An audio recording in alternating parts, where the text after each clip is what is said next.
Hey guys, tonight we wander down a road you won't find on any modern map, a forgotten medieval track, winding between two sleepy villages that once pulsed with life and trade. The mist clings low to the hedgerows, and the air smells faintly of wet earth, sheep, and old wood smoke. Somewhere out there, a rooster crows, but you can't see it, just the suggestion of movement through the fog, like ghosts going about their morning chores. You probably won't survive this journey, at least not if you were a peasant in the 14th century. But don't worry, you're safe in bed. So, before you get comfortable, take a moment to like the video and subscribe, but only if you genuinely enjoy what I do here. Tell me where you're listening from and what time it is for you. Now, dim the lights. Maybe turn on a fan for that soft background hum, and let's ease into tonight's journey together. You trudge forward, boots sinking into the sodden path. The ruts are deep cut by wagon wheels hundreds of years ago and never quite healed. The medieval countryside was laced with such paths, some official trade routes, others just shortcuts between manors or parishes. Many vanished when new roads were built or when villages themselves disappeared, claimed by famine, plague, or the slow creep of nature. But this one still breathes, faintly alive beneath your feet. The morning mist thickens until you can barely see your hands. Somewhere nearby, a cow moos along, mournful sound that echoes through the damp air. You imagine the medieval farmers starting their day, tying on their rough wool cloaks and leading oxen to the fields. Life then was rhythm, not choice. Sunrise meant work, sunset meant rest. Sleep wasn't a luxury, it was survival. Yet, even on a short walk like this, you sense the effort it must have taken just to move from one village to the next. You pass a tangle of brambles and spot a patch of crushed herbs beneath them. Wild thyme, maybe, or pennyroyal. In medieval England, women sometimes tucked these into their clothing to ward off fleas. The herbalists swore by it. Historians still argue whether such remedies actually worked or if it was all hopeful superstition, but at least it smelled better than the alternative. A crow lands on a nearby fence post and eyes you suspiciously, cawing once before taking flight again. You watch it vanish into the fog, wings slicing the silence. In medieval folklore, crows were both omens and guardians. People believed they carried messages from souls in purgatory, or depending on who you asked, that they were spies for witches. Either way, you decide not to insult it, just in case. The road curves, following the shape of the land. The soil here is rich with secrets. Archaeologists once found old shoes buried in crossroads, offerings meant to trap wandering spirits. Maybe that's why your path feels uneasy, like it's remembering something. You imagine all the footsteps that came before. Barefoot children running to fetch water, weary traders balancing sacks of salt, soldiers marching under faded banners. The sound of their passage lingers, faint and rhythmic, just beneath the soft squish of your own boots. A sudden drizzle begins, tiny droplets speckling your cloak. You pull it tighter, though in truth, it doesn't help much. Medieval travelers had the same problem. Wool kept out some moisture, but a long rain turned everything into heavy mud. Roads weren't paved except near big towns. Even the king's highways were often little more than churned lanes of muck. A chronicler in the 13th century once complained that England's roads were pits of pestilence fit only for frogs. He wasn't exaggerating. You reach a low hill where the mist begins to thin. From up here, you can just make out the faint line of the track stretching onward, disappearing again into gray woods. Beyond that somewhere, unseen waits another village. Maybe 10 miles away, maybe 12. A hard day's walk. The space between villages was never empty, though. It was alive with boundaries, fields, commons, little copses of trees where villagers gathered wood or hunted rabbits despite the laws against it. This was the breathing heart of the medieval world. You stop for a moment, catching your breath. The air tastes metallic, as if rain is coming again. A nearby puddle ripples from a single drop, then another. You kneel and catch the scent: mud, iron, and faint decay. Somewhere nearby lies the ghost of a ditch that once marked a manor's edge. You picture peasants forced to maintain it as part of their labor dues, repairing fences, clearing brush, working not for coin but for survival. To your left, a lonely tree leans over the road. Its trunk is gnarled, half dead, but its roots clutch the soil like they're unwilling to let go. Maybe they shouldn't. This road remembers. It remembers hooves and wheels and whispered prayers. It remembers laughter, too, the kind that came from travelers finding company on a long walk. The Middle Ages weren't all plague and piety. Sometimes the road was where news traveled faster than the church bell. You imagine two merchants meeting right here, exchanging gossip over a shared hunk of bread. One tells the other about a new market in the next shire. The other mentions a noble's daughter marrying a brewer's son. The exchange of words is as valuable as the exchange of goods. Historians often say medieval communication was slow, but it was human. Each wrote a thread in a living web of stories. A rabbit darts across the path, quick as thought. You flinch, then laugh quietly to yourself. The sound feels strange against the stillness, so you let it fade.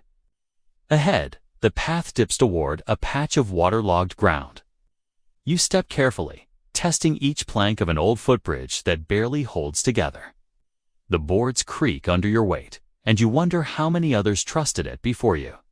In the distance, a faint bell tolls too far to tell if it's from your starting village or the one ahead. The tone wavers in the wind, solemn but comforting. For medieval travelers, the sound of a church bell meant direction, civilization, safety. Even if you couldn't see the spire, you knew someone was awake, tending a fire, baking bread, living life. You pause and let the sound guide you for a while. It's easy to forget that in a world without streetlights or maps, people navigated by sound, scent, and instinct. You think about the pilgrims who once trudged this same way, men and women carrying tokens, prayers, or guilt. For them, every muddy step was a kind of penance, a reminder that salvation wasn't supposed to be easy. A rustle comes from the hedgerow. You turn, half expecting a wolf, though wolves vanished from England centuries ago. Instead, a hedgehog waddles out, snuffling the ground. You smile. In medieval superstition, hedgehogs were both pests and symbols of thrift. They rolled away fallen apples to store for later, or so people believed. You watch it disappear into the underbrush, a tiny knight in spiny armor. Your cloak drips, now soaked through. The road feels endless, and yet strangely comforting. There's a rhythm to walking here, a pulse beneath your steps. You begin to sense how time folds, how the centuries between you and them aren't so distant after all. The mud you step in might once have held the print of a shepherd's boot or the paw of his dog. That same shepherd might have looked up, just as you do now, to watch clouds gather before the rain. A single shaft of sunlight breaks through the clouds, lighting a patch of road ahead.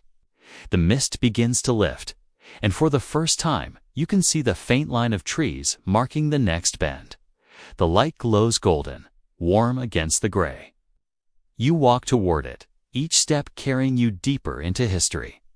The forgotten road opens before you, patient, waiting, older than memory, and still leading onward, toward whatever secrets lie between one village and the next. The mist finally begins to thin, curling away like the breath of something ancient exhaling after a long sleep. You step beneath the arching boughs of a forest that feels impossibly old.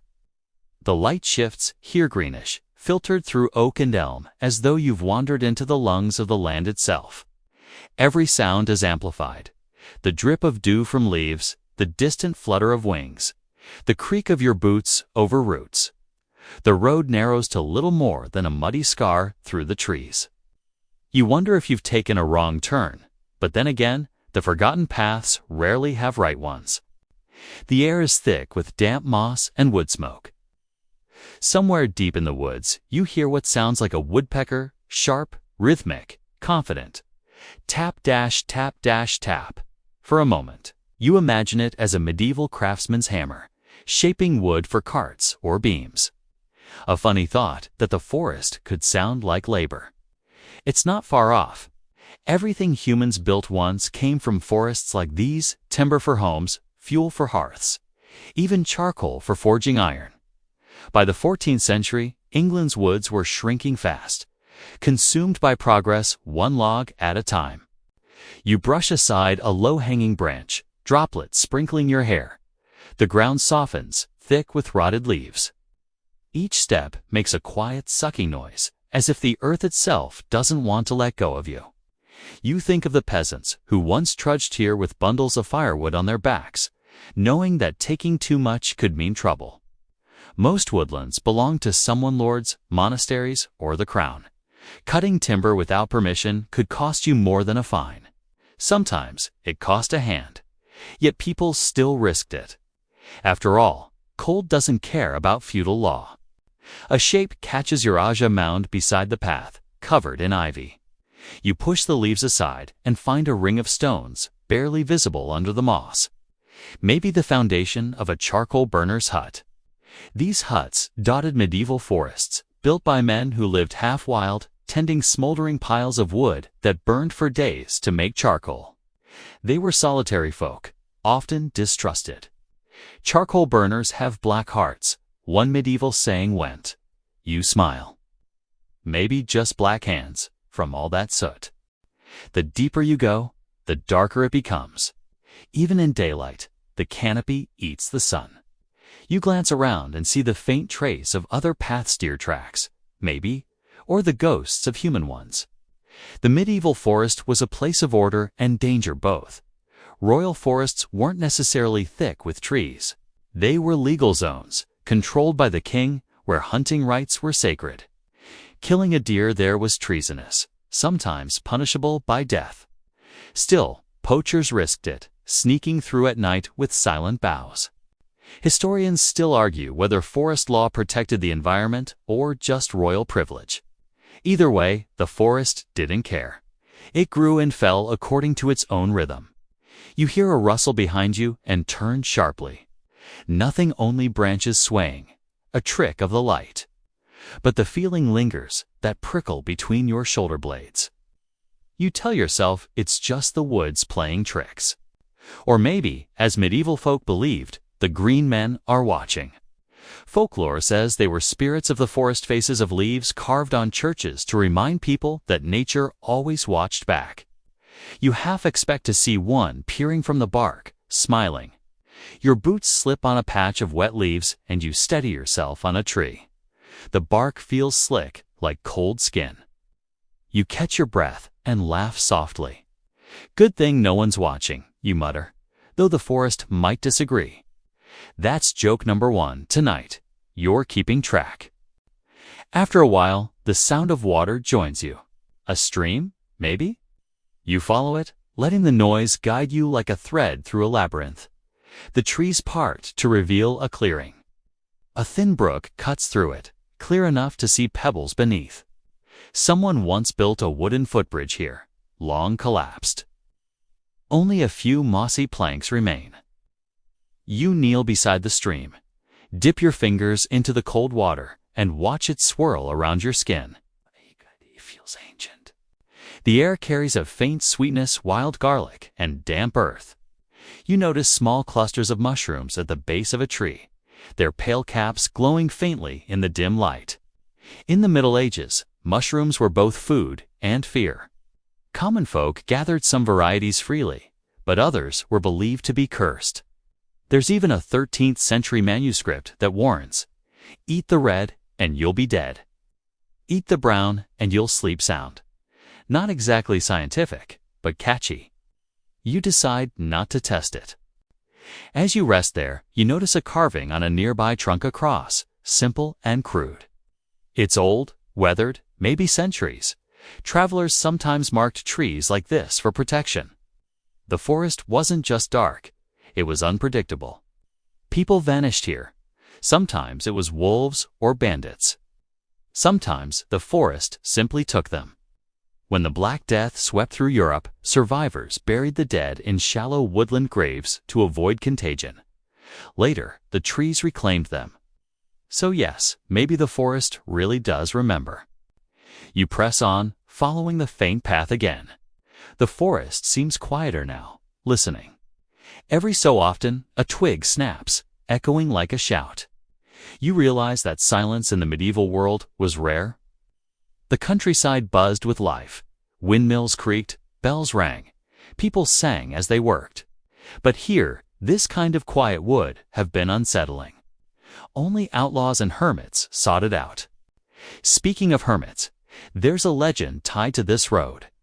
Locals once spoke of a green hermit who lived somewhere in these woods, a man who renounced the world and survived on nuts, berries, and divine stubbornness.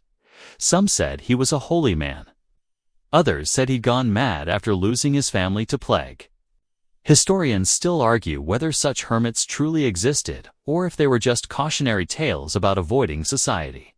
Either way, you glance at the shadows and half wish he'd appear, just to prove the story true. A squirrel dashes across the road, tail flicking. You smile.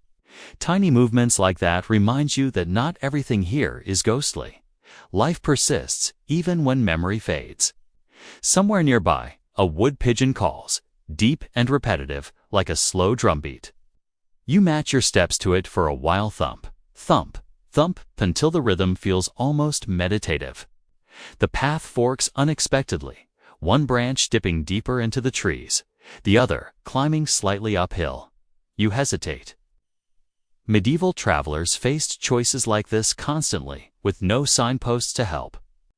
Most roads weren't mapped until centuries later. Instead, people followed landmarks, trees, stones, the position of the sun. You glance upward, but the canopy hides everything. You pick the left-hand path, partly because it feels wrong. The best adventures usually do. The forest thickens again, almost swallowing you whole. The light fades into a green twilight, and your breath fogs in front of you. You start humming under your breath a tune you don't quite recognize. Maybe something old. Music has always been a traveler's companion. In the Middle Ages, people sang while walking, psalms, folk tunes, even nonsense songs to pass the miles. You try to imagine what a peasant's voice might have sounded like, raw, untrained, but full of life. You break through a patch of underbrush and stumble into a small glade. At its center stands a massive oak, older than anything you've seen tonight. Its trunk is so wide you'd need for people to circle it. The branches twist like arthritic arms, but the crown is still thick with leaves. You approach slowly. At the base, you notice a hollow dark, deep, and wide enough to crawl into. Inside, you glimpse straw and bones animal, not human, though for a moment your heart jumps. You kneel beside the roots, tracing your fingers over the bark. Someone once hammered an iron nail here, long rusted, with a bit of cloth still clinging to it. A charm, perhaps. People believed that driving nails into trees could cure illness, transferring sickness from the body to the wood. It's a strange thought that the forest might serve as a healer. You rest your hand on the trunk, whispering thanks, just in case the old superstition still works. A breeze stirs, and for the briefest instant, you think you hear voices, a low murmur, overlapping whispers like people praying. Then it's gone, replaced by the rustle of leaves. You smile, shaking your head. That's what I get for skipping dinner, you mutter. Joke number 2. Still, as you stand to leave, the forest feels different, lighter somehow, as if it's acknowledged your passing. You follow the path once more, and ahead, through the thinning trees, you glimpse a faint glimmer of light. It flickers, maybe water, maybe the first reflection of something man-made. The air grows cooler, carrying the scent of stone and running stream. You're nearing the edge of the woods now. Behind you, the forest exhales again, retreating into its own slow rhythm. Ahead lies something else, something older than the road itself, built by hands that wanted to cross what nature had divided. The sound of trickling water becomes a steady murmur, promising both relief and mystery. You quicken your pace, your boots squelching through the last of the mud. Somewhere behind, a branch snaps again, but this time you don't turn. The forest has had its say. The forgotten road continues, leading you onward, toward a bridge of broken stones waiting to tell its story. The sound of water grows louder until it's more than a murmur, it's a constant rush. The soft growl of a stream swollen by recent rain. You break free of the last tangle of trees and step onto open ground. Before you stretches a shallow valley, the road sloping gently down toward a crooked stone bridge. It looks fragile from here, like something that could crumble beneath a strong breeze. Half of one arch has collapsed into the current, and moss spills over the remaining stones like green velvet. The air smells of river mud, wet stone, and a hint of iron. You stop at the top of the slope and take it in. Bridges are strange things suspended between two worlds, both passage and peril. In the Middle Ages, they weren't just practical structures. They were symbols of divine mercy. To build a bridge was considered an act of faith, almost a form of charity. There were even brotherhoods of bridge builders who roamed Europe raising funds for construction. Historians still argue whether those societies were religious orders or just very organized masons with good marketing skills. As you descend, the path becomes slick with moss. You grab a low branch for balance and slide a little anyway. The mud splashes your boots, but at this point, that's just part of your medieval makeover. The stream twists below you, narrow but swift, cutting a silver line through the valley. You can almost picture the old days oxen carts lining up to cross, their drivers cursing under their breath while monks counted toll coins on the far side. When you reach the base of the hill, the bridge looms closer. It's smaller than you thought to arches. Instead of three-oned, the parapets are half gone. A few planks have been laid across the missing section, though they're so rotten that even a squirrel might think twice. You test one gently with your boot. It flexes, groaning. Perfect, you mutter. Nothing like medieval engineering to build confidence. Joke number 3. Tonight, let's hope it's not prophetic. You step onto the stone, feeling it shift ever so slightly. Water churns beneath, clear and cold. A small fish darts by, a flash of silver, gone in an instant. You grip the low wall and ease forward. Each step echoes faintly in the hollow arches below. Halfway across, you pause to look down. The stream is shallow but fast, its bed littered with smooth stones. You imagine the centuries of travelers who have stood right here, doing exactly this, taking a breath, steadying themselves and hoping the bridge would hold. Maybe a monk with a pack full of scrolls. Maybe a merchant leading a mule. Maybe a runaway serf praying no one would recognize him on the far side. Every crossing carried its risks. You crouch to examine a bit of carving on the stonework. Faint letters worn nearly flat by weather. Latin, probably. Something about Dies Custos Viatorum, God, keeper of travelers. A fitting inscription for a bridge, though time has almost erased it. You trace the words with your fingers and think about how much of history vanishes not from violence, but from weather and indifference. The rain forgets nothing, but it remembers selectively. You cross the last few steps and plant your boots on the far bank. The bridge groans softly, then settles. You made it. You glance back and imagine the structure centuries younger. Newly built, with banners fluttering and a small wooden toll house by the side. Tolls were serious business in medieval England. Crossing a bridge like this might cost a penny or a portion of your goods. The money went to upkeep at least in theory. In practice, it often went straight into a lord's purse. There are records from the 13th century complaining that toll-keepers collected with one hand and repaired with none. Some things, it seems, never change. To your right, near the water's edge, something glints. You crouch and find a rusted iron ring fixed into a stone. Beside it, the remains of an old mooring post. Barges once tied up here, maybe carrying grain, wool, or ale between the villages. The river was a silent highway long before roads were dependable. Even small waterways like this one connected hamlets and manors. You imagine the rhythmic slap of oars, the creak of ropes, and the low chatter of men working in the cold dawn.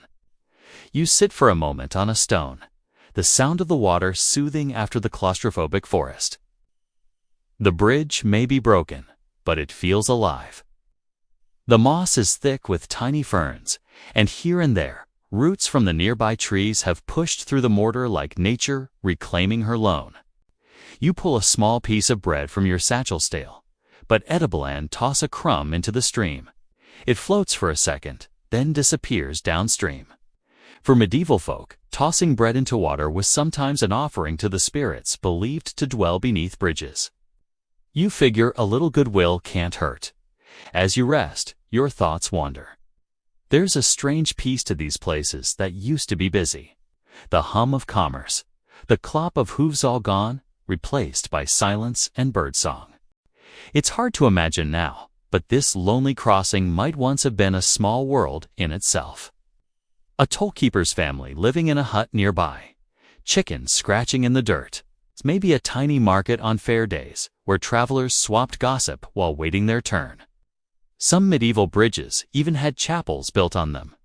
People would stop mid-crossing to pray for safe passage. It seems ironic, praying on the part most likely to collapse. You notice a faint track veering away from the road on the far side, leading along the riverbank. It's overgrown, but curiosity tugs at you. You follow it a few steps and find a tumble of stones hidden by ferns, remnants of what might have been a small mill. The wheel is long gone, but the foundation remains, half swallowed by the earth. Watermills were everywhere in medieval Europe, turning grain into flour, wood into planks, even metal into workable shapes. One record from the Doomsday Book lists over 6,000 mills in England alone by the year 1086. It's hard to overstate how revolutionary that was. Before mills, grinding grain meant hours of hand labor. After them, energy flowed from water, freeing hands for other tasks. You brush your fingers across the damp stones and wonder who built this one. Perhaps the same villagers who used the bridge, their lives intertwined through trade and toil.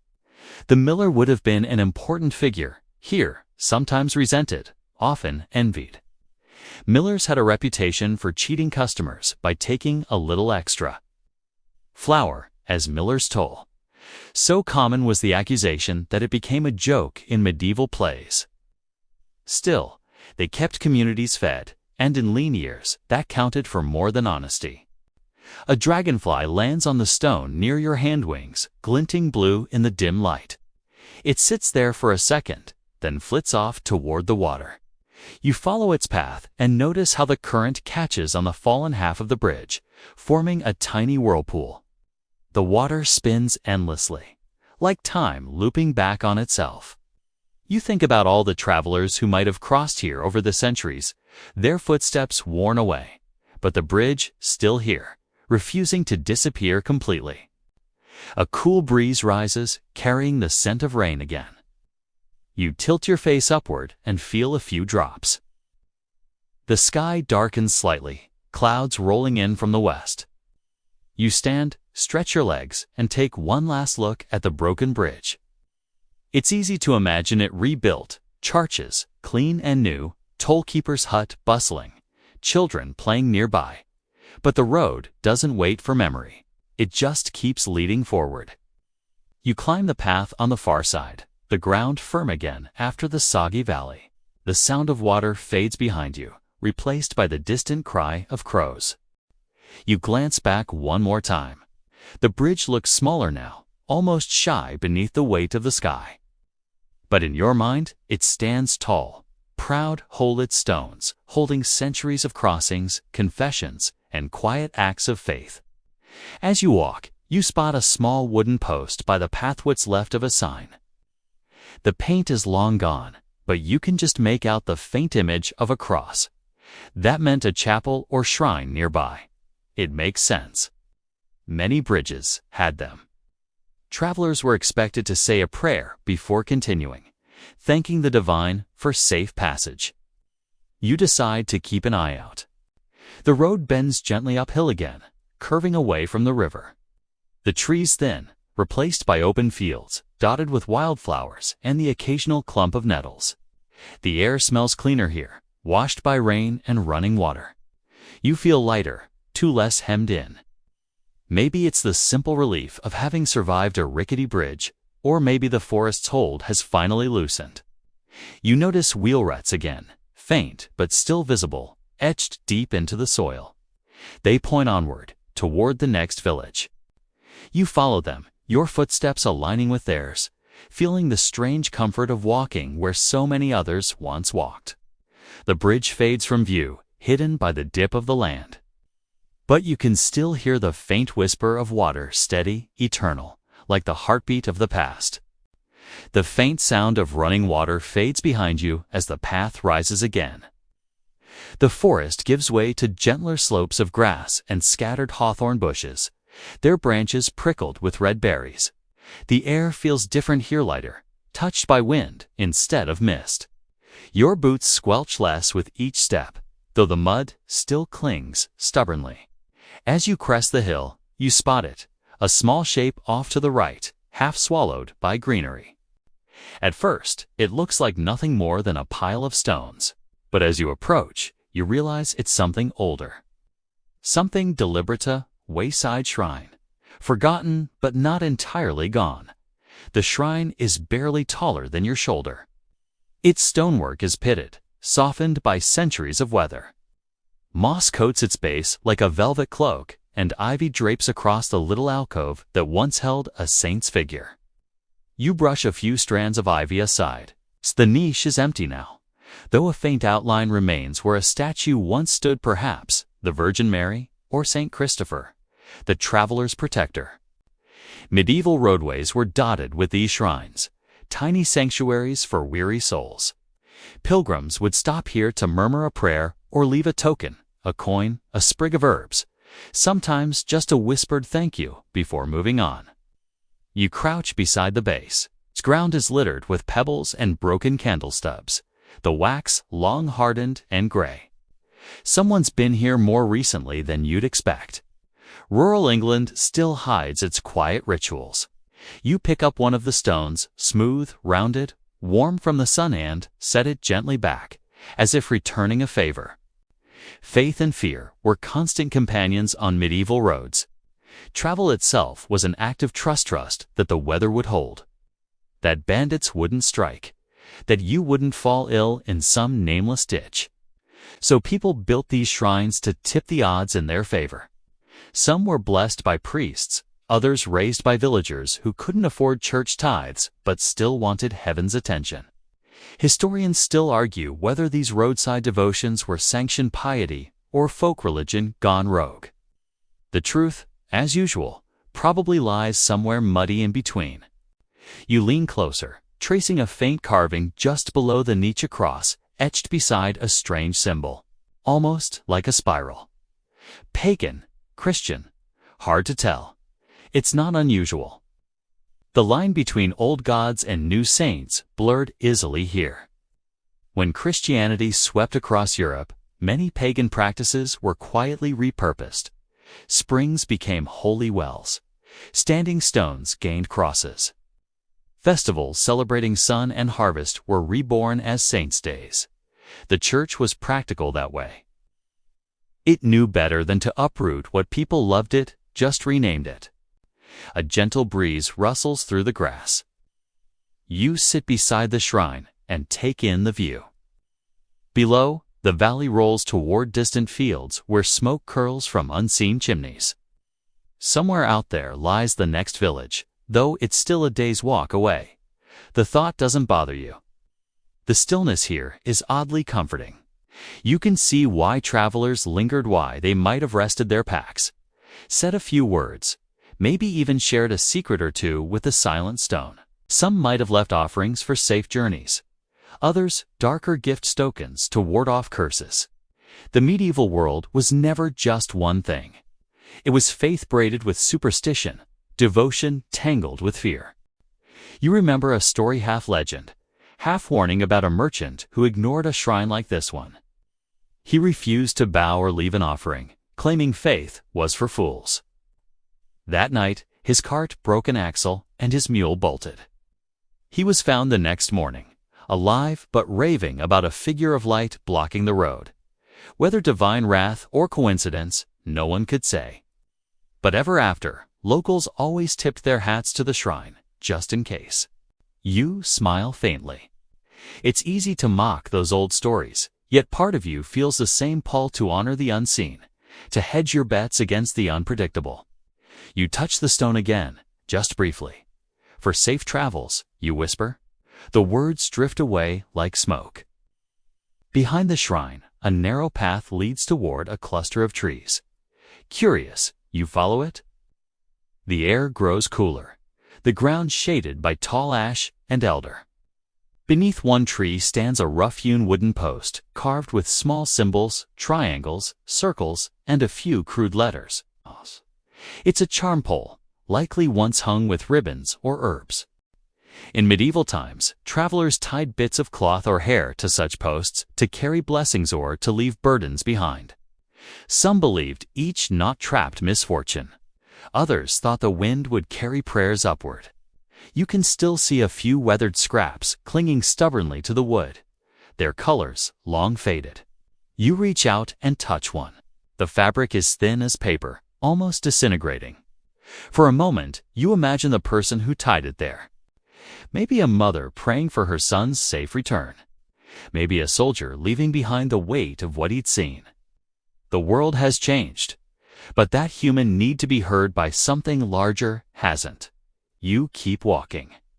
The sound of birds filling the air again. A magpie hops along the path ahead, tilting its head at you. In medieval folklore, seeing one magpie alone was bad luck. 2 meant joy, 3 a girl, 4 a boy. You glance around, no second bird appears. Guess it's just bad luck then, you murmur. Joke number 1 for this leg of the road. The magpie flits away, indifferent. You continue uphill, the road curving around a cluster of rocks.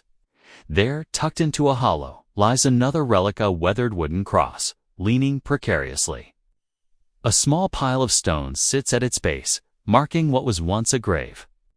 These roadside burials were more common than you'd think. Sometimes they were for travelers who died on the road, too far from home to carry back. Other times, they were for exiles, suicides, or plague victims denied church burial. The earth remembers them all the same. You kneel and brush dirt from the base. A few faint letters are carved into the wood. A.D. 1352. That would have been during the aftermath of the Black Death, when entire parishes vanished overnight.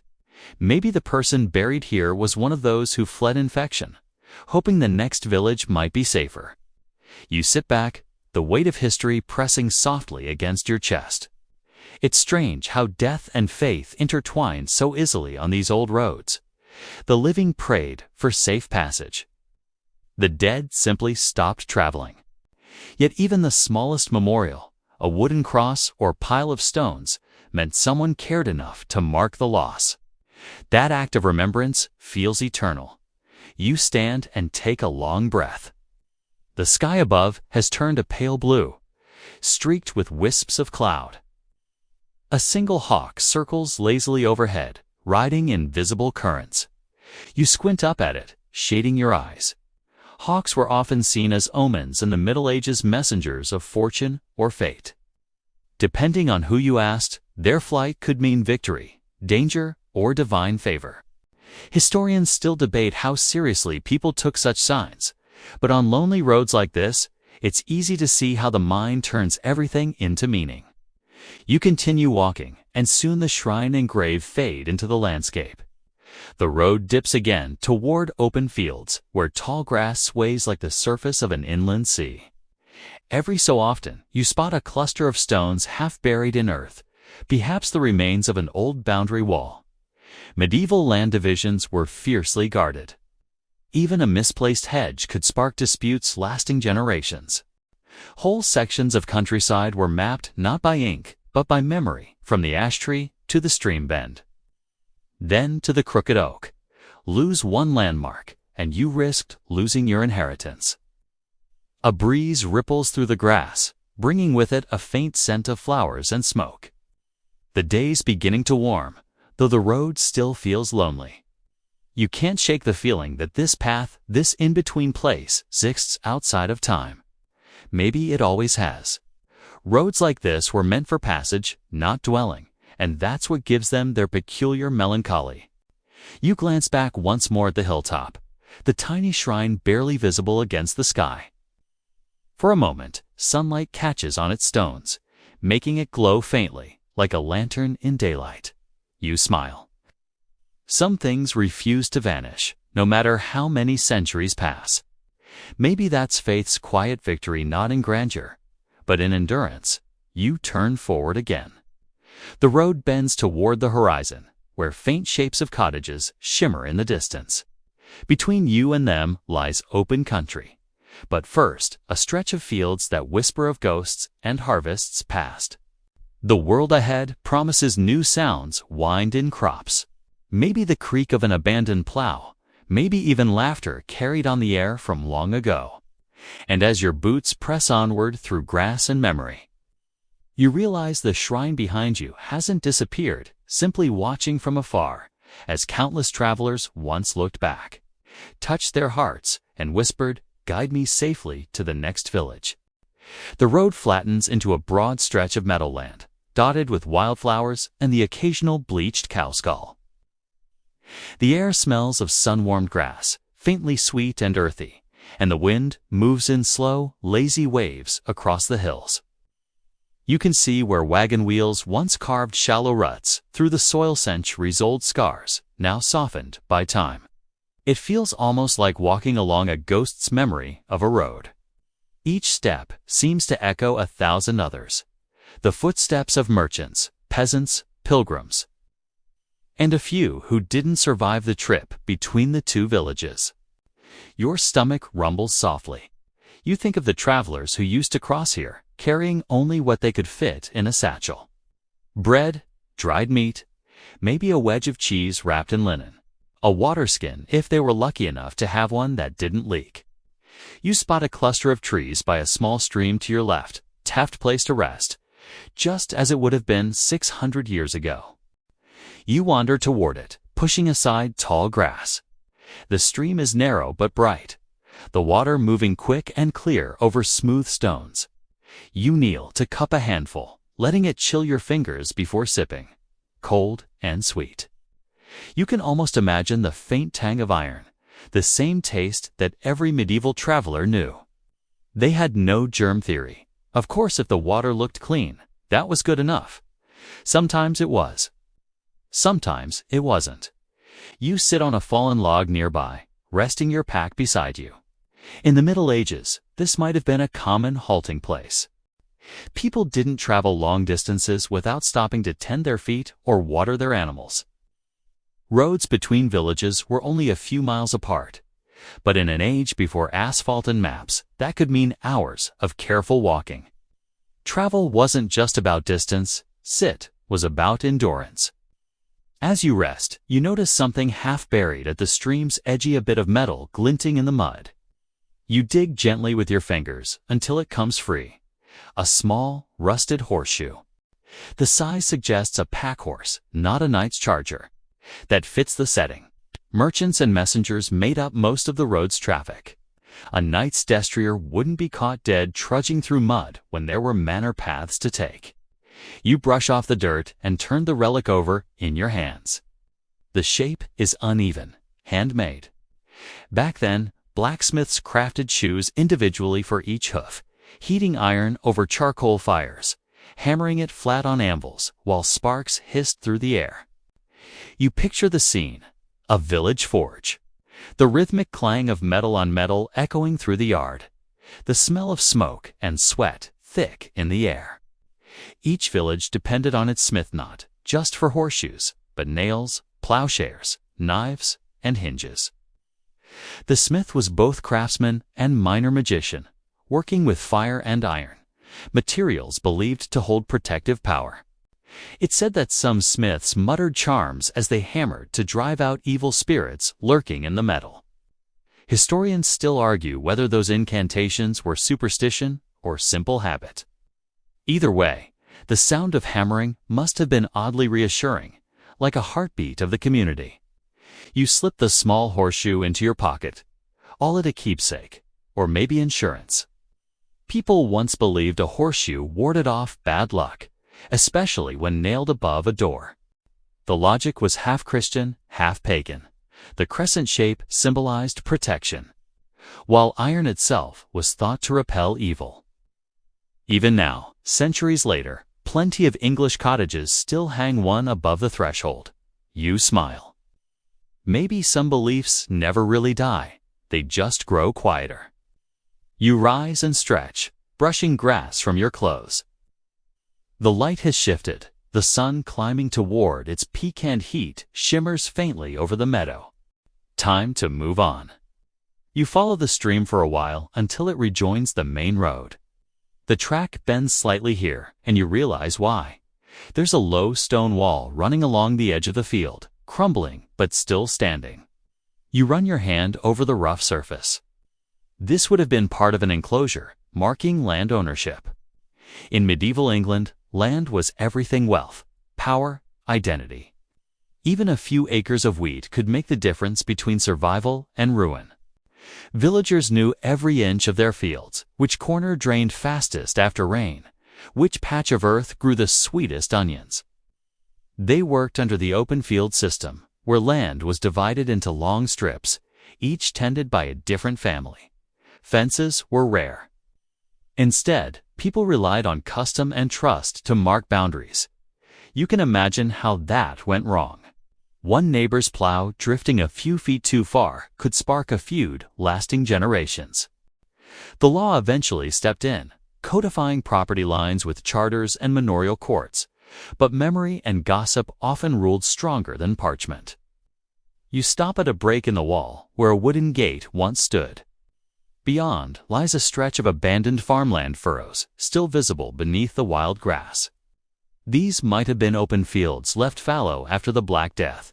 When the plague hit in the 14th century, whole families died out, leaving land untended. The survivors often moved closer to towns, and nature quietly reclaimed the rest. Even now, the land carries that silence, as though remembering the years when no one plowed or sang or cursed over stubborn oxen. You walk across the old field, your boots flattening stalks of yarrow and wild rye. The ground is uneven, pocked with old mounds, perhaps the remains of a collapsed house or granary. You pause, looking down at a sunken shape in the earth. It's almost square, like the outline of a cottage foundation. A few charred stones hint at a hearth long cold. You crouch and trace the edge of the stones with your fingertips, feeling their faint warmth from the sun. It's easy to picture it as it once was, a small, smoky house with a thatched roof, a single window shuttered with wood. Inside, a woman kneads bread at a rough table while children chase a chicken around the floor. A man repairs a harness by the fire, muttering about taxes owed to the Lord. Simple lives, but full ones. You wonder if they ever looked out at travelers on this road, wondering where they came from and whether they'd make it to the next village alive. You stand and keep walking, the breeze ruffling your hair. The sound of insects hums in the grass, and in the distance you hear the faint creak of something wooden, perhaps an old mill wheel turning on a forgotten stream. Mills were the beating heart of rural life. Every village had one, and the lord of the manor often controlled it. Peasants brought their grain to grind, paying a fee in kind, usually a portion of flour. Some lords were fair. Others weren't. Complaints about evil millers appear in records often enough to suggest a pattern. They were accused of skimming off extra flour, using false weights, even casting spells to spoil their rivals' grain. You can almost hear the whisper of gossip that once carried along this road, traveling faster than any cart. A low humming draws your attention back to the present. Bees, you spot a cluster of straw, skeps bee hives lined neatly near the edge of the field. They look abandoned, but a few bees still hover, drifting between clover blooms. In medieval times, honey was precious. It sweetened ale, preserved fruit, and stood in for sugar long before trade routes made that luxury common. Beekeeping was considered both art and devotion. Monks especially took pride in it, calling their hives the choir of the garden. There's even a surviving sermon comparing bees' orderliness to the structure of heaven. You grin. Apparently, even insects were expected to be pious. Joke number 2 of the day. You watch the bees a while longer, the hum soothing and steady. Then you notice something strange nearby, a circular mound surrounded by shallow ditches. The shape feels deliberate, almost architectural. You step closer. It's the remnants of a medieval windmill, perhaps one of the early post-mill designs where the entire wooden structure could rotate on a central post to face the wind. The idea spread across Europe after the 12th century, and they changed everything. For the first time, wind could do the work of water, freeing villages from rivers and streams. Historians still debate who brought the first designs: Normans, Flemish engineers, or maybe independent English tinkerers. Either way, standing here beside the skeletal ruin, you feel the hum of innovation beneath the centuries. You circle the mound, noticing charred beams half hidden in grass. Perhaps lightning struck it, or maybe fire spread from nearby crops.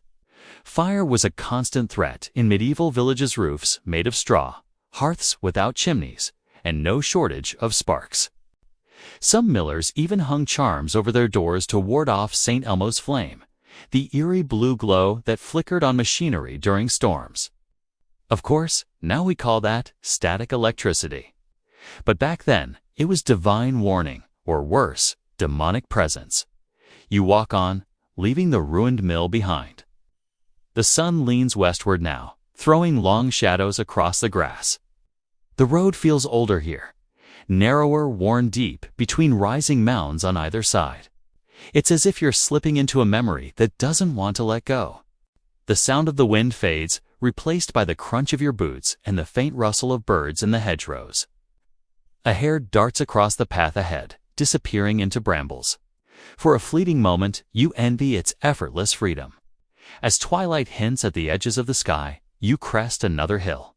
In the distance, you see the faint outline of something familiar: a stone archway, half collapsed, marking where the road once passed through a manorial boundary. Beyond it lies the next stretch of mystery. But before you reach it, you pause and glance back once more. Behind you stretch the fields, the mill, the hives, all silent now, yet somehow still alive in memory. You take a deep breath, feeling the air cool as evening approaches. The forgotten road continues to whisper beneath your feet, carrying echoes of every life that's ever passed this way. And though you can't quite name it, you sense you're being watched not by malice, but by remembrance itself. The land doesn't forget. It only waits. The twilight deepens as you rise from the stone cross, the amber glow fading into soft shades of blue and gray. The road ahead narrows again, hemmed in by hedgerows and a scattering of oaks. The path is uneven, a subtle reminder that it hasn't been maintained in decades, if not centuries. You step carefully, boots pressing into soft soil, the occasional stone threatening to tip you if you misplace your weight. The quiet here is profound, so quiet that the occasional hoot of an owl feels like a choir of spirits. You pull your jacket tighter against the chill, realizing that even in early evening, the air has a subtle bite, damp and earthy. You notice the wheel ruts returning, faint but deliberate. They curve along the path, suggesting that wagons once passed here, laden with supplies, grain, or goods for the next village. You imagine the rhythm of wooden wheels over stone and dirt, the creak of axle, and the muttered curses of drivers as their mules stumble over uneven ground. It's easy to forget, walking this silent road, that had once throbbed with life and labor. Historians still argue whether such minor roads were primarily for commerce or more for social connection: villagers visiting relatives, traders, exchanging gossip as much as goods, but either way, they were arteries of medieval life.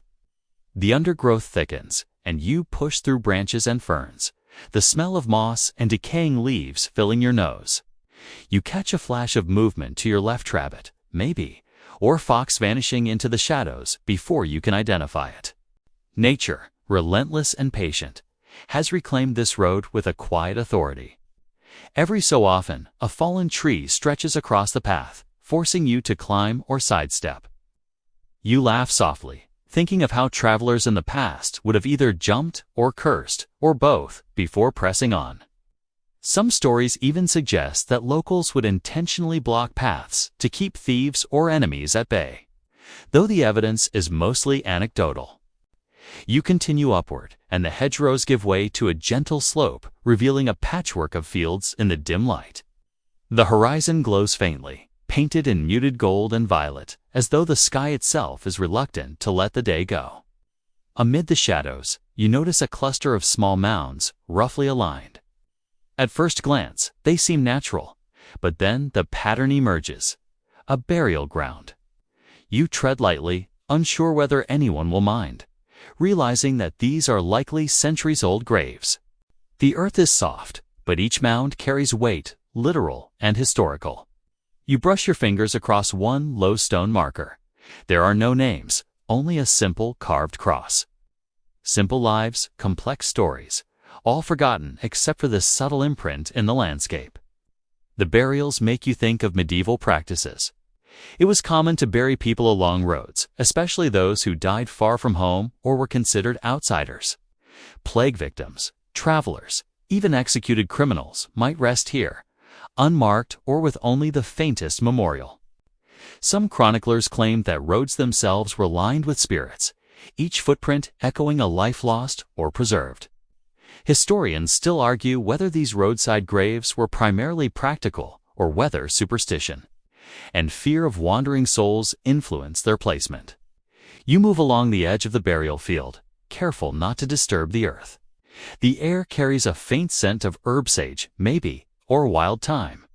In medieval times, people would plant fragrant herbs near graves to ward off decay or spirits. You bend down, running your hand over the ground. It's almost impossible to imagine the thousands of lives that intersected with this forgotten road. Shepherds, merchants, monks, perhaps even someone fleeing a feud or plague. Each step you take presses into centuries of memory. The path dips into a shallow ravine where the soil is dark and damp. Water collects in little pools, reflecting the dim sky like scattered mirrors.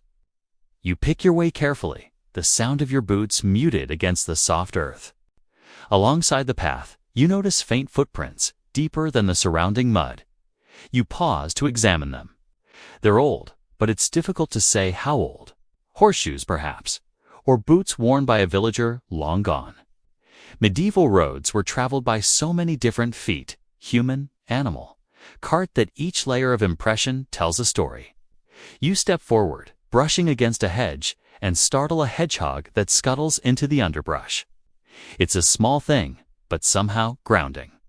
You chuckle, thinking of the whimsical tales of travelers encountering strange creatures along these roads, foxes that could speak, birds that guided pilgrims, even the occasional phantom dog.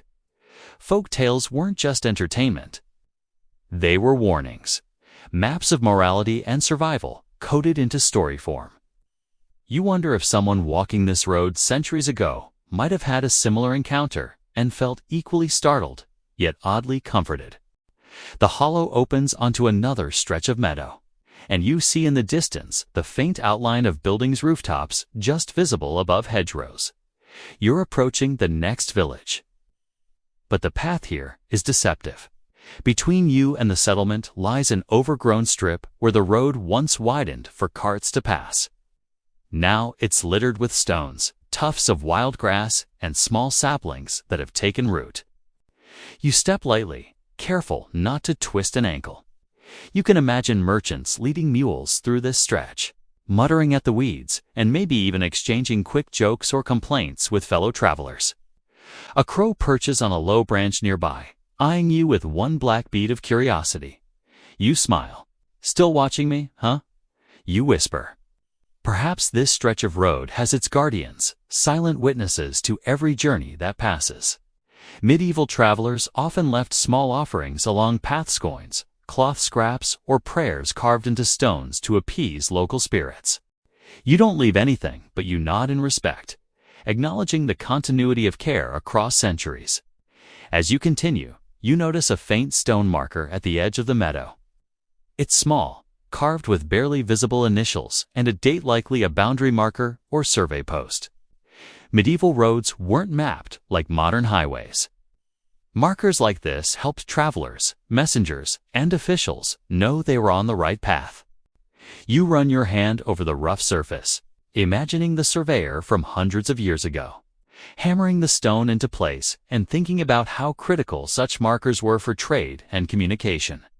The road rises again, the village drawing nearer. You notice a small stone well beside the path, its lips smoothed by hands over centuries. Wells were essential stops, offering water and sometimes advice from locals who knew the surrounding fields and hills. You crouch to peer inside. Darkness. You toss a small pebble and hear it strike the water far below, echoing faintly back up. Travelers relied on wells not just for water, but for gossip, information, and guidance. Historians still argue whether these stops were more strategic than social or if the two were inseparable. The scent of smoke drifts toward you from the village, mingling with the earthy aroma of the road. You realize that for the first time in hours, signs of life are tangible. Roofs, fences, a thin line of smoke curling from a chimney, proof that someone, somewhere, is tending hearths and livestock. You quicken your pace slightly, eager to reach this human outpost. Though the sense of solitude you've carried along the road remains with you, a comforting companion. You pass through a narrow copse, the last trees before the village, and spot remnants of a fence. Broken planks lean against posts, ivy twisting around them. You imagine villagers repairing them, chatting about the day, perhaps trading small items or gossip as children play nearby. Roads like this one didn't just connect villages, they connected lives. Every footfall, every cartwheel, every stopped conversation along the way built the rhythm of community. The first house comes into full view, a small cottage with a thatched roof, smoke curling lazily from its chimney. A dog barks faintly in response to your approach, and you pause, smiling at its welcome or its warning. Nearby, you see the faint outline of a market cross, suggesting the village had at least a modest center for trade. Medieval villages often grew around such focal points, a combination of spiritual and economic necessity. As you near the village, you notice the road widening slightly, flattened by repeated use. It feels more solid now, less precarious than the earlier stretches. You can almost feel the footsteps of countless travelers pressing the dirt into shape, an invisible history underfoot. You glance back once at the hollow, the chapel, the ruined mill, and the hedgerows, realizing that you've passed through multiple worlds within a single journey, the quiet, the wild, the sacred, and the mundane. You step into the edge of the village proper, boots pressing into gravel now. The smell of baking bread reaches you, mingling with the scent of livestock and smoke. Children's laughter drifts from a yard to the left, dogs bark, and someone calls greetings from a doorway. You take a deep breath. Civilization, even in its humblest form, feels welcoming after the solitude of the forgotten road. Yet, as you walk toward the heart of the village, the road will linger in memory, the bridge, the shrine, the hermit's shelter, the cross at the hollow. All of it stitched together by centuries of human passage. You feel the quiet satisfaction of reaching a destination, tempered by the awareness that this road, though forgotten, carries life, death, hope, and endurance within every inch of its path. The village unfolds slowly as you step further in. Modest rooftops peeking above hedgerows, the occasional chimney curling smoke into the dusky sky. The air is warm here, carrying a faint mixture of baking bread, livestock, and wood smoke from hearths preparing evening meals. You notice the village is quiet, almost too quiet, yet it feels alive with the hum of unseen life, the creak of a door, the clink of metal tools, the distant crow of a rooster announcing dusk's approach. Walking down the uneven lane, you feel a subtle shift in texture beneath your boots. The old dirt of the forgotten road merges seamlessly with the gravel-packed village path, as if the landscape itself is remembering centuries of passage. You stop at a small, open area, tiny green with a gnarled tree at its center. Around it are a few cottages with thatched roofs, their walls of wattle and daub, and a low stone well in one corner. This green likely served as a meeting point, a place for announcements, barter, and perhaps a few disputes that escalated just enough to require a stern word from a local elder. You kneel by the well, peering into its depths. The water is calm, reflecting the fading light like a dark mirror. You imagine villagers lowering pails, exchanging gossip and gossip-tinged advice with each haul of water. Medieval life was inseparable from these shared spaces, and historians still argue whether the social structure of villages or their physical layout shaped everyday behavior more. Your gaze drifts to the cottages. Smoke from hearths swirls lazily, and faint light glows behind small, uneven windows. Inside, someone might be stirring porridge, tending a pot of ale, or mending clothing. You can almost hear the soft scrape of a needle or the quiet hum of a song, perhaps a tune carried from another village or an old folk melody now nearly forgotten. These cottages, humble as they are, were often more than homes. They were small universes of survival, love, and routine, where each individual's work tied directly to the well-being of all. Stepping further, you approach the village's modest marketplace. A few stalls lean precariously, remnants of the weekly trade that might have once thrived here.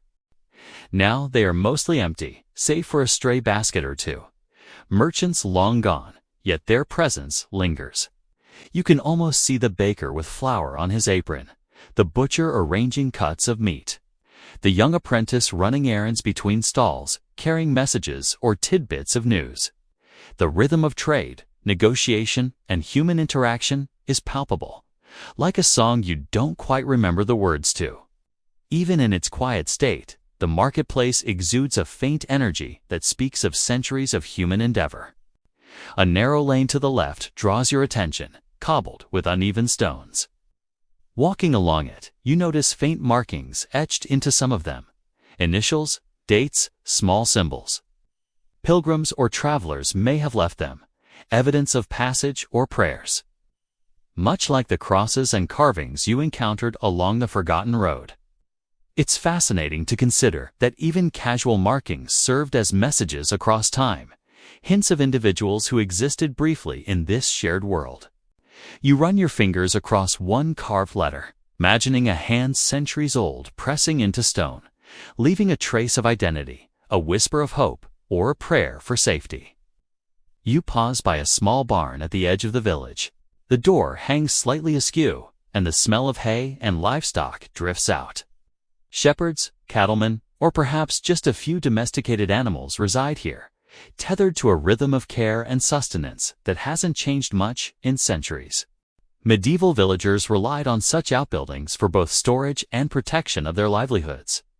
Animals were wealth, food, labor, and occasionally companionship. You step lightly over the threshold, noticing the flattened hay where a cow or goat likely rests. It's a simple, practical space, yet rich with the echoes of generations who cared for the same creatures. Beyond the barn, the main street leads to the village chapel, its steeple modest but clearly visible above surrounding roofs. The stonework is worn, like in climbing the walls, and a single wooden door creaks when you push it open. Inside, dust motes dance in fading sunlight streaming through narrow windows. The altar is simple, a wooden slab bearing a small cross and a few faded carvings. Candles long since extinguished tressed and holders carved from stone. You step closer, imagining a congregation gathered here centuries ago, voices rising in quiet hymns, murmuring prayers, seeking comfort or guidance.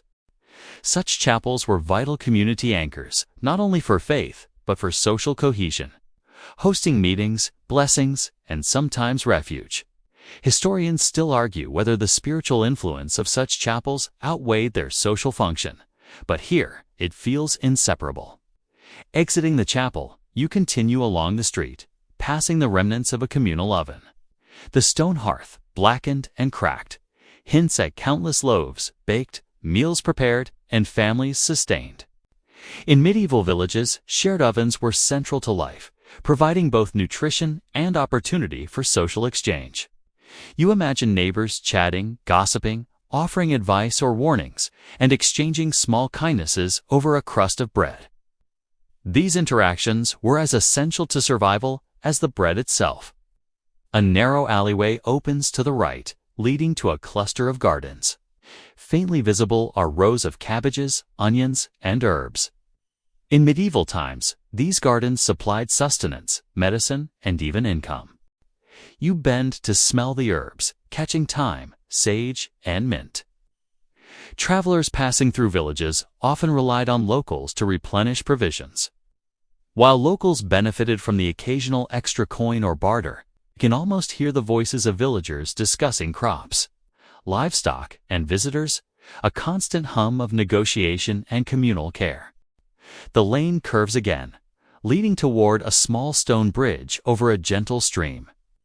Water runs clear, whispering over smooth stones. Children might have splashed here, or livestock drank, as travelers paused to refresh themselves. Bridges were more than practical constructions. There were social markers, gathering points, and sometimes places for storytelling or warning travelers of dangers upstream. You step carefully across the wooden planks laid over stone, noting faint carvings in the supporting beams, letters, and symbols, perhaps remnants of travelers' marks or protective charms. The road continues toward the village outskirts, lined with low stone walls, hedgerows, and scattered trees. You notice several small depressions in the earth beside the path, likely former dwellings or abandoned plots reclaimed by nature. The village wasn't static. Homes were built, abandoned, rebuilt, and sometimes burned. You walk slowly, imagining the countless generations who have shaped this landscape. Each turn of the road, each stone and tree, holds memory. Some of it mundane, some sacred, all significant in ways that only time can reveal. You pause near the last stretch before the fields beyond the village. The sun dips lower, casting long shadows that stretch across the road. You look back at the village behind you, the chapel, barns, cottages, and marketplace forming a living mosaic of life, memory, and passage. Each detail you've observed: the carvings, the markers, the well, the oven, a story frozen in time, yet still capable of speaking if you listen carefully. And as you prepare to leave the village behind, returning once more to the open road that links it to the next, you feel the quiet thrill of being part of that continuum. Even forgotten roads like this one are never truly lost. They survive in impressions, traces, and memories carried forward by each traveler who walks them.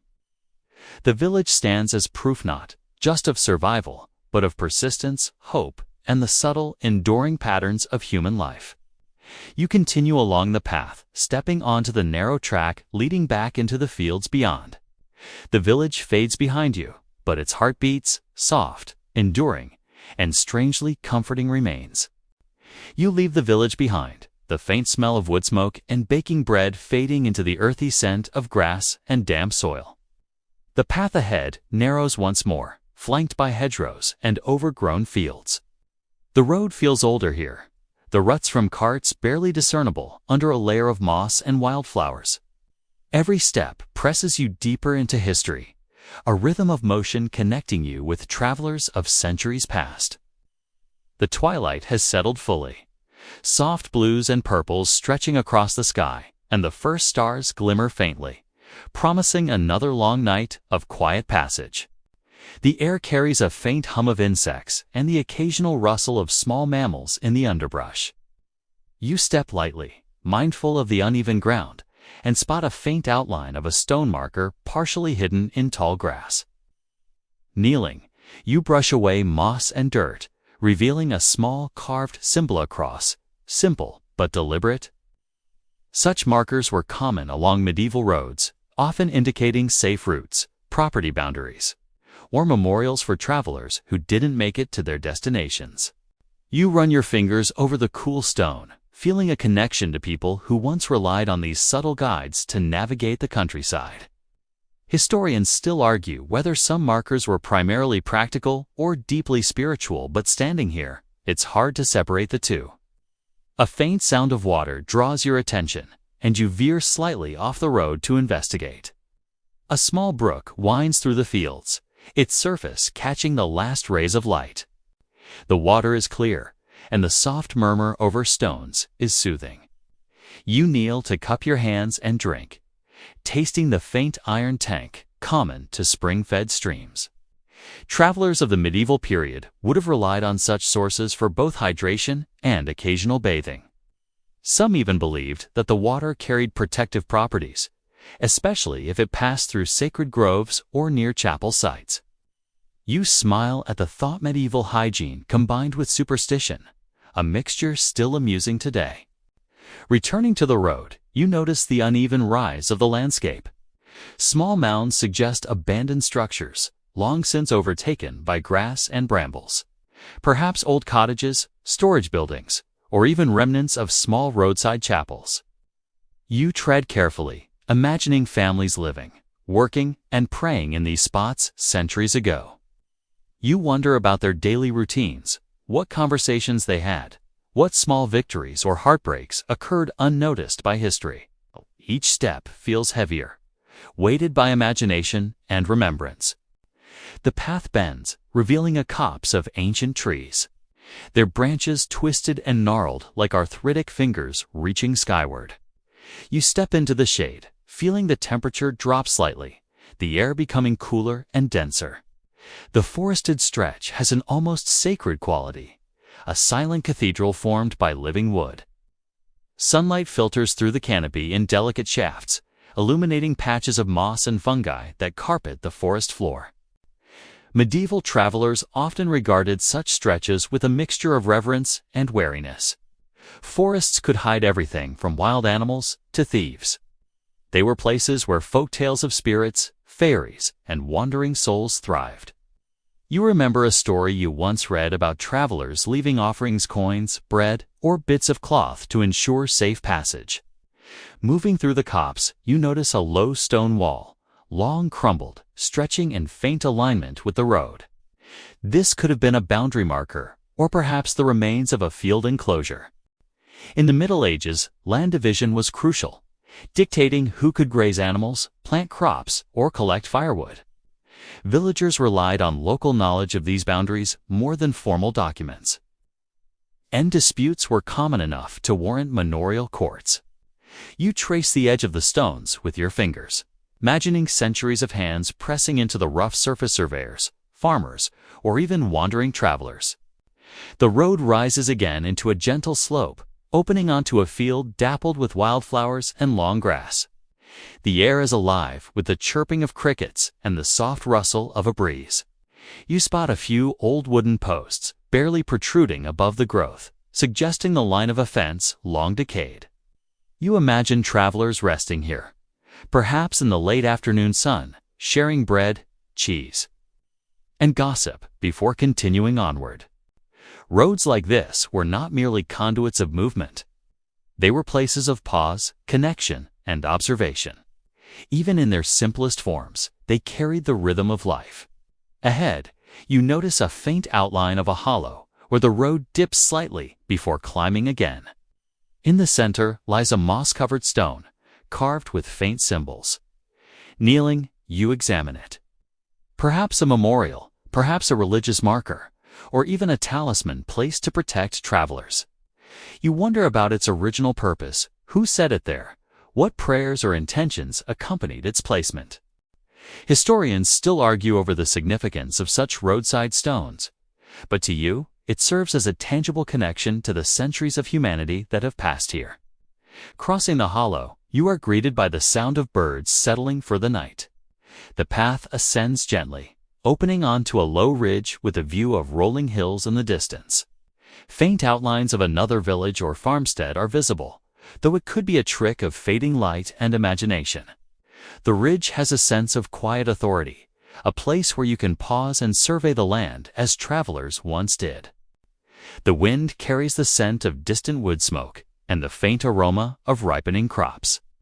You stand still, feeling the slow passage of time in the rhythm of wind and grass, the whisper of centuries beneath your boots. You notice faint impressions in the ground, perhaps remnants of wagon wheels or hooves. The path is uneven, broken by shallow dips and rises, but the overall course remains clear. You step carefully, mindful of each movement. It's a strange sensation, walking where so many others have, yet alone, surrounded by silence. You imagine traders, pilgrims, messengers, and peasants, all moving through this same corridor, their intentions as varied as the landscape itself. The road carries their memory like a subtle vibration beneath the earth, and you feel its pulse in each careful footfall. A small cluster of stones lies near the path, arranged in a rough circle. You approach, sensing the deliberate placement. It could be a marker, a resting place, or the remnants of an old boundary post. You crouch to examine them. Some are carved faintly with symbols, perhaps initials, crosses, or marks of ownership. You imagine travelers kneeling here, leaving prayers or offerings, or simply pausing for a moment's reflection. Such spaces were integral to the medieval experience of travel, both practical and spiritual. Continuing along the ridge, the path begins to descend, the gradient gentle but persistent. The air cools further, carrying the scent of damp earth and late-blooming wildflowers. Shadows deepen, stretching across the road like long fingers. The landscape feels alive, almost sentient, as though it recognizes your passage and remembers those who came before. You notice a small copse to the right, and stepping closer, find the remnants of what might have been a shepherd's shelter. Stones arranged to form a low wall, some charred wood embedded in the earth, and traces of straw scattered by wind. You kneel, brushing away debris. The shelter was small, functional, perhaps offering brief respite for a shepherd tending flocks or a traveler seeking cover from rain. You step back onto the main path, moving downhill now into a shallow valley. The road is narrower here, bordered by wild hedgerows and the occasional gnarled tree. You feel the cool of the evening pressing closer, a gentle reminder that the night will soon envelop the landscape entirely. Alongside the path, a few wildflowers cling to life pale blue, delicate and enduring. They remind you that even in forgotten places, life persists. You pause, taking in the scene, feeling a mixture of awe and calm. The road curves gently to the left, revealing a distant glimmer of lights. You realize it's another settlement, faint but unmistakable. The path ahead promises shelter, human activity, and warmth. Yet the stretch you've traversed, the ridge, hollow, meadow, and copse, remains vivid in memory. A quiet testament to the endurance of both the road and the countless lives it has carried. You step forward, boots pressing into the soft earth, aware that each stride links you to centuries of history, whispered stories, and silent observers. The road, forgotten though it may be, is alive in memory, in the impressions left on stone and soil, in the rhythm of nature reclaiming its edges, and in the human pulse that has never truly faded. The lights of the distant settlement grow clearer as you descend the final stretch of the forgotten road. Each step presses into the soft, damp earth, the hedgerows and wildflowers flanking the path, now tinged with silver under the rising moon. There is a subtle hush in the air, the kind of silence that feels alive, waiting, almost expectant. You can sense that the road itself has stories yet untold, secrets folded into every tree root, stone, and hollow. Even the wind seems to carry whispers of travelers long gone, their footsteps echoing faintly in rhythm with your own. As you continue, the road opens into a gentle slope that leads toward the edge of the village. Here, the ground is firmer, stones worn smooth by countless carts, hooves, and feet over the centuries. You notice the subtle changes in vegetation. Wild grass gives way to cultivated plots, the hedgerows pruned and aligned with deliberate care.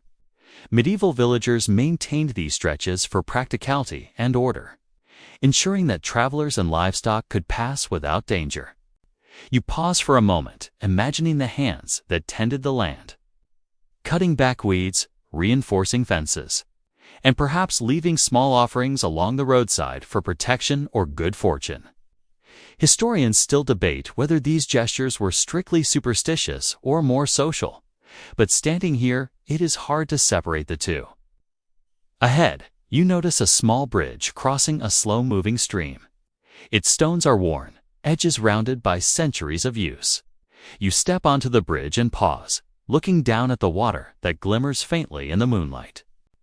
This crossing, once a lifeline for travelers, is now quiet, serene, and almost sacred in its stillness. The brook itself seems to remember the countless feet, hooves, and carts that have passed over this span. You lean lightly on the bridge's low parapet, watching the water flow. In medieval times, travelers often paused at such crossings, both to drink and to leave small offerings. Perhaps a coin or a piece of bread, in hopes of safe passage. You smile at the thought, touching the cool stone with reverence. Continuing past the bridge, the path begins to wind through low, undulating fields. The moonlight casts delicate shadows across the terrain, illuminating subtle dips and rises that hint at ancient structures or old field boundaries long reclaimed by nature.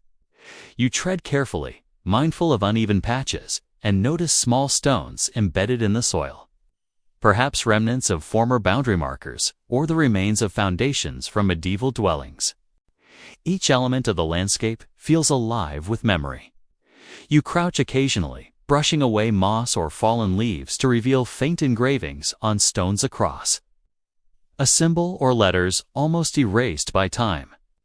Each one whispers of someone who lived, traveled, or prayed along this road centuries ago.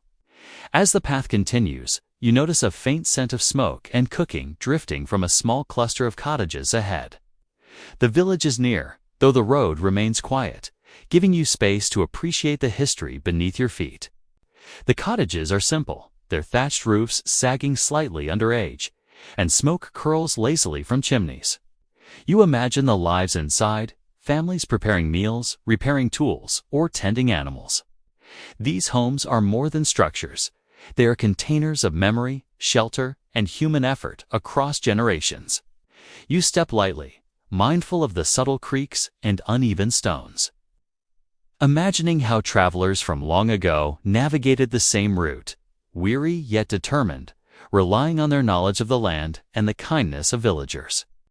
A faint path branches to the left, leading toward a small cemetery enclosed by a low stone wall. You step closer, noticing the faint outlines of headstones, many worn smooth by wind, rain, and centuries of neglect. The inscriptions are nearly illegible, yet the stones hold presence, a silent testament to lives once lived, hopes and fears long forgotten. Some graves appear older than others, hinting at generations buried side by side. In medieval times, cemeteries were sacred spaces, but also functional markers of settlement, identity, and continuity. You kneel to examine one stone more closely, running your hand over faintly carved initials. It's humbling to consider that travelers once passed here, perhaps pausing to pray for protection, for loved ones, or simply for safe passage along the road. You step back onto the main path, moving toward the village proper. The sound of life grows slightly, the distant bark of a dog, the laughter of children playing near the cottages, the occasional clatter of a pot or pan. The contrast between the stillness of the forgotten road and the faint bustle of the village is comforting, a reminder of the rhythm of life that persists despite centuries of change. You notice remnants of old stone walls lining the path, some partially collapsed, ivy twisting around the stones. These were likely property boundaries or fences for livestock, carefully maintained in the past to delineate land and prevent disputes. Even now, they serve as markers, silent witnesses to the ongoing dialogue between human activity and the natural world.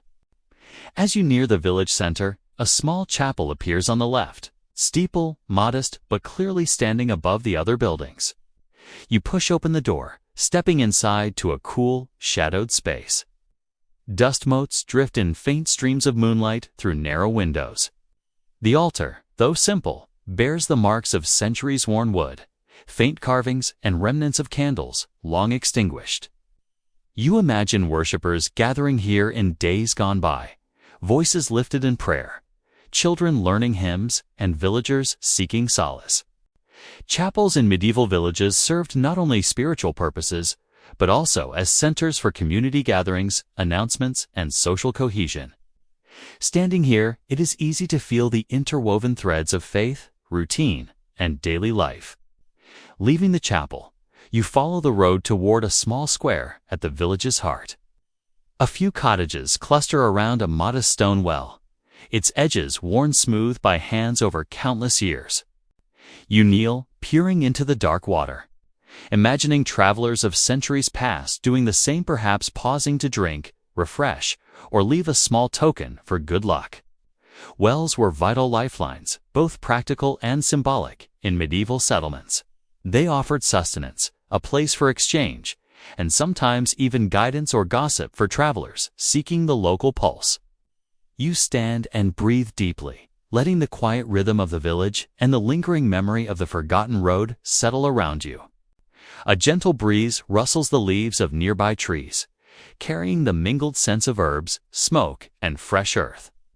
You notice faint traces of old roads or pathways leading from the village square to distant fields, hedgerows, and perhaps another settlement beyond the hills.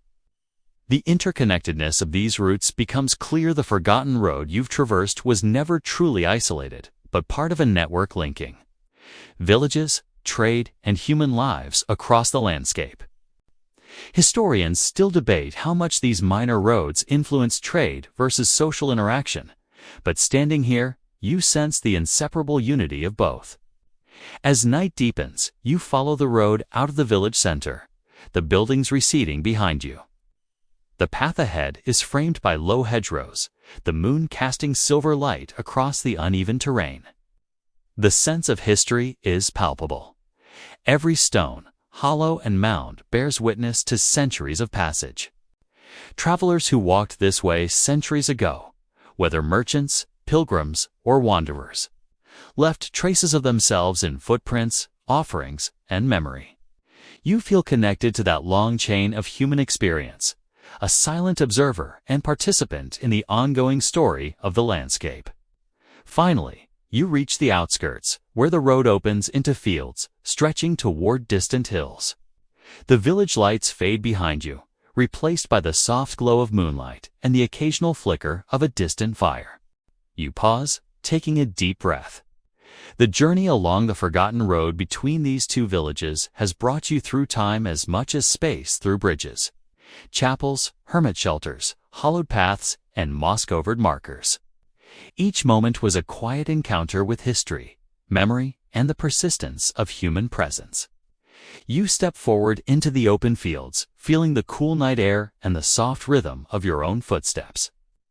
The road continues, leading to yet another village, another horizon, and another chapter in the unbroken story of human travel, connection, and endurance. And as you move along, the faint whispers of centuries past linger, reminding you that even forgotten roads are never truly lost. They live on in memory, in the land, and in every step of those who dare to walk them.